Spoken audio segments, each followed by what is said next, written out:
Hello, I am Dr. Priyamvada Shah. I am a Senior Obstetrician and Gynaecologist.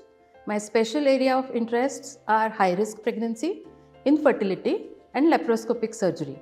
I am currently practicing at Cloud9 Hospital, Pimple Saudagar, Pune. Let's discuss today an important topic which is called as high-risk pregnancy care. Now, whenever a female is pregnant, she is not free of any risk. So, we label all the pregnancies as low-risk pregnancies.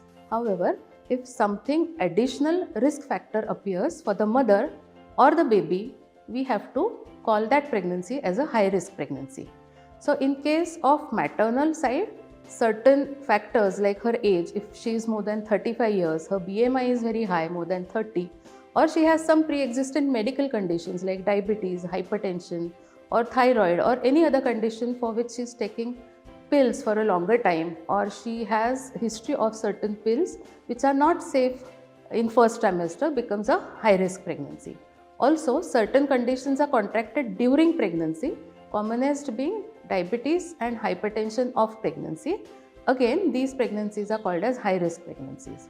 Now, in case of baby, if it is a twin pregnancy or a multi-fetal pregnancy, it's a high-risk pregnancy.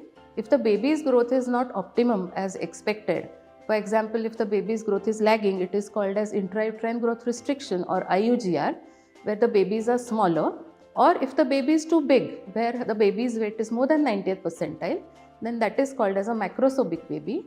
In these conditions also, it becomes a high-risk pregnancy. Now, in high-risk pregnancy, definitely more care is needed, so more investigations are also advised. So, always talk to your obstetrician. They'll be asking you to do certain investigations which are otherwise not done for a normal individual. For example, if your age is around 39, instead of doing double marker screening at 12 weeks with NT-scan, we will ask you to do NIPT test, which has almost 99% detection rate for the Down syndrome. So, all these things will be discussed with you why we are opting for certain advanced tests, because you have high risk pregnancy.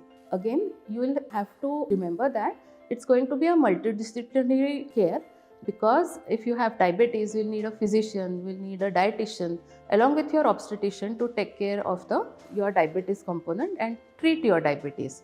So many times we involve other doctors in such cases. The diet or the medications which are prescribed by the obstetrician has to be followed very sincerely and seriously. We always have a challenge in pregnancy because most of the drugs are not advised in pregnancy. They are not suitable for the pregnancy and not safe for the baby. So we have a limited basket of the choice on which we are dependent upon. Again, for the baby's follow-up, we need to do certain amount of extra tests and frequent follow-up on ultrasound. Especially if the baby is lagging behind in growth or it has multi-fetal pregnancy like twins, the ultrasound becomes a gold standard tool to understand if the baby is doing well inside the uterus. So in nutshell, I would say if you are having high-risk pregnancy, don't panic. Talk to your obstetrician. You should have a good support from family and the spouse. Be positive. Follow all the instructions which your obstetrician is giving, and I am sure that you'll sail through your high-risk pregnancy as good as a low-risk pregnancy mom.